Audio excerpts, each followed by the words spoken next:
King of the Underbone, yan po ang ating Suzuki Raider R150.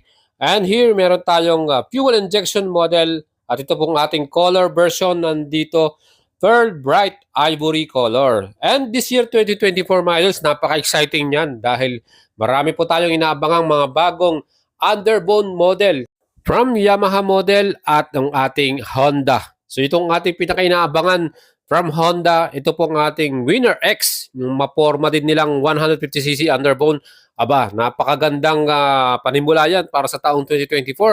At syempre mga idols, itong ating Suzuki Raider 150 fuel injection at carburetor type, yan pa rin po ay namamayagpag pa din pagdating po sa kanilang best-selling model sa ating underbone category. Dahil na rin pinaka-paborito pong i-modify at i-customize itong ating Suzuki Raider 150 fuel injection or carburetor type mga idols.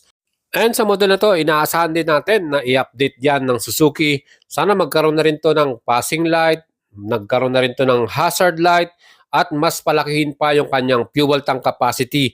Kasi 4.0 liters lang yon. Hopefully maging 6 to 7 liters para mas malayo ang mararating natin at hindi na tayo nagpapagas masyado. Of course, itong ating Raider R150, ang pinakainabangan din natin dito yung ABS na kanyang stopping power. Yun mga idol, nandito tayo ngayon sa Suzuki Guangzhou, Dagupan City at located ito sa Tapwak. Kung gusto niyo pong bumili ng Raider 150, kompleto sila dito sa kanilang mga newest model 2024 new decals and color. Ganitong ating nasa tabi, Pearl Bright Ivory. Itong color white natin. So, tingnan natin yung kanyang mga nabago sa decals niya, yung kanyang pagkaka-comparison dun sa dati. Well, makikita natin dito yung sa mga stickers, mga kalagay dito. Yun yung mga medyo binago nila. And yung color combination. Naging white na yung pinaka sa headlight dito. So yun po yung ating 2024 new model. And yun nga, tumaas din yung presyo nito. Naging 119,900 pesos sa ngayon. So, habi nga nila habang tumatagal, lalo pumupogi. So ito po yung ating Raider 150 2024 new decals and color, Pearl Bright Ivory. Ito naman dito, meron din tayo ditong metallic matte Fibron Gray. Ito naman yung isang kulay niya. So gusto niyo po ng Raider 150 FI fuel injection, available to dito sa Suzuki Guangzhou, Dagupan City. And itong ating model na to, talagang matagal-tagal na rin to sa market at subok na rin. Kaya din marami rin pa rin po bumibili nito dahil napakatibay ng kanyang mga parts. Plus, pagdating sa performance, sulit na sulit ang bilis po na itong ating underbone na to. At ang the best dyan, marami rin tayong color choices na pwedeng pagpilian. Gagaya itong ating color white, blue, black, at red color. Sa ating namang engine mga idols, 147.3cc ang kanyang actual displacement. 4-stroke single-cylinder, double overhead camshaft, 4 valves to, electronic fuel injection by Suzuki, liquid cooling, at meron siyang 6-speed transmission. At itong ating motor na ito mga idols, pwede natin siyang i-start via kick at via electric. Ang ating max power, 18.2 HP. Ang ating naman maximum torque, 13.8 Newton meters. Ganon katindi ang performance ito mga idols. Talagang sumisibak to, sabi nga nila. Ang ating naman top speed, 150 km per hour yung kanyang average. Pero depende pa sa rider yan. Pwede pang mas malakas at mas mabilis. Siyempre, para sa akin, gusto ko takbong pogi lang ako dito.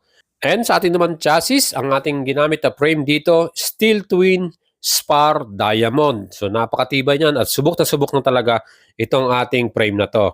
Yung ating namang front suspension mga idols, iyan po, napakatibay din at telescopic forks po ito. And siyempre talagang ang handling at performance ng ating front suspension talagang quality rin. Hindi ganun katagtag yan mga idols. Kaya talagang maganda yung ating riding experience dito.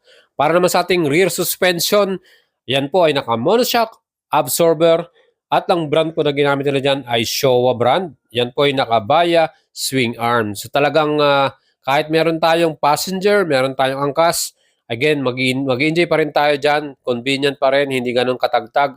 At perfect yan para sa ating mga idols. Dahil sa brand pa lang, talagang quality na, Showa brand ang ating mga suspension.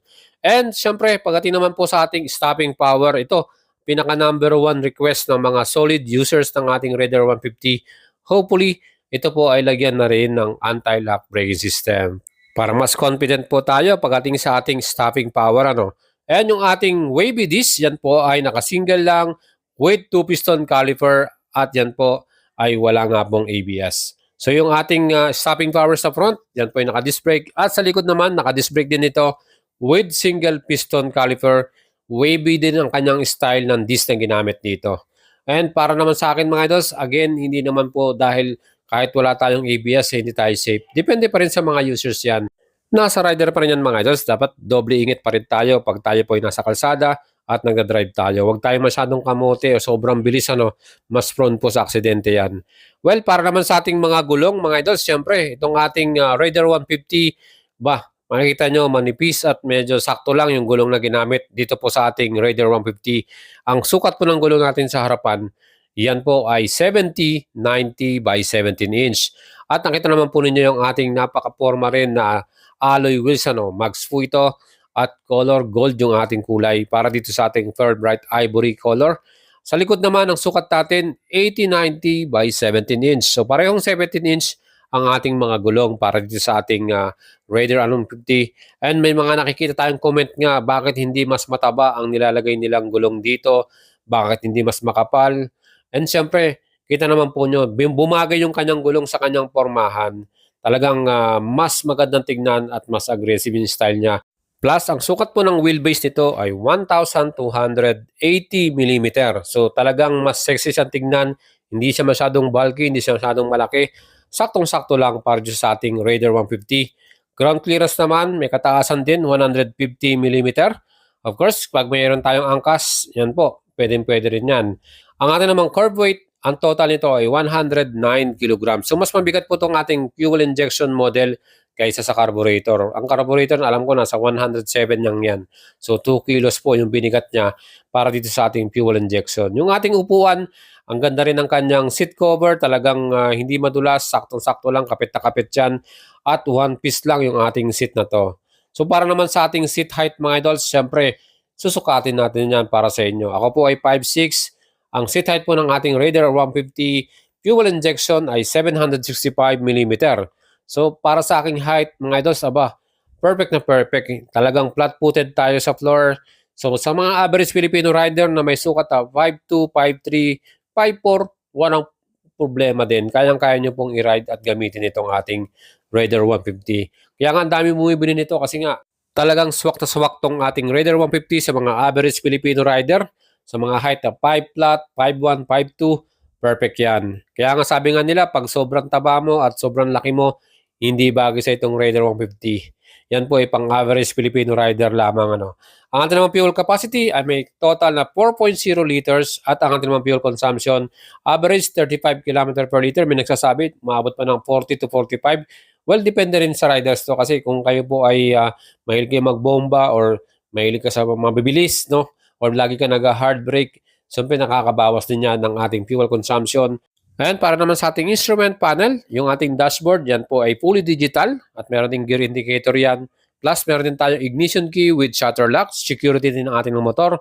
Yung ating namang ilaw, again, meron tayong daytime running light, LED yan. Yung ating signal indicator, naka-halogen bulb. At syempre, yung ating tail light, LED. Mga idols, ito pong ating Raider R150. Again, napaka-forma, Well, sa price po na ngayong 2024, SRP 119,900. Down payment naman natin is 11,800 at 36 months 5,985. Pwede po magbago yung ating installment, depende po sa mga kasa. Merong mas mataas ang down payment, meron namang mas mataas ang ating monthly payment. Depende po yan. Kaya mga idols, kung gusto niyo pong bumili, tayo po ay nandito sa Suzuki Guanzon, Dagupan City Branch. Meron din tayo sa Metro Manila, sa Roosevelt, Quezon City. Meron din sa Taytay Rizal, dyan po sa Suzuki Guanzon Taytay.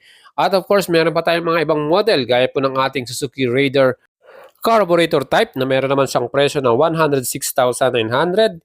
Kaya mga idols, kung gusto nyo po ng maporma at iconic at talagang matibay, wala talagang titibag dito sa ating Underboard King Raider R150 from Suzuki Motors. Yan po yung kanilang best-selling model.